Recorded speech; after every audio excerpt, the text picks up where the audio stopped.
نحمدہ و نصلی علی رسول الکریم۔ ایک روایت میں نبی کریم صلی اللہ علیہ وسلم نے ارشاد فرمایا، من کظم غیظا وقادر لا ينفذه دعاه الله على رؤوس الخلائق یوم القیامت حتی یخیرہ ای حور شاء۔ جو شخص باوجود غصہ کے تقاضے پر عمل کرنے کے قدرت کے غصہ کو پی جائے تو اللہ تعالیٰ اسے قیامت کے دن تمام مخلوقات کے سامنے بلائے گا اور اسے اختیار دے گا کہ جنت کی جس حور کو چاہے پسند کر لے۔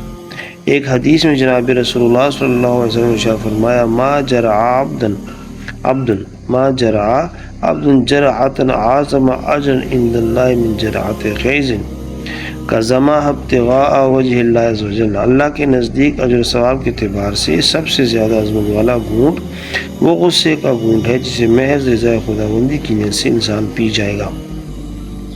حقیقت یہ ہے کہ غصے کو پی جانا اور مخاطب کو معاف کر دینا اعلیٰ درجے کا کمال ہے۔ حضرت عمر بن عبدالعزیز رحمۃ اللہ علیہ فرماتے ہیں کہ اللہ کے نزدیک انتہائی پسندیدہ اعمال میں سے یہ 3 اعمال ہیں: قدرت کے باوجود معاف کر دینا، تیزی اور شدت کے ساتھ غصے کو قابو میں رکھنا، اور اللہ کے بندوں کے ساتھ نرمی اختیار کرنا۔ اللہ تعالیٰ آپ کو مجھے عمل کی توفیق عطا فرمائے۔ جزاک اللہ خیرا۔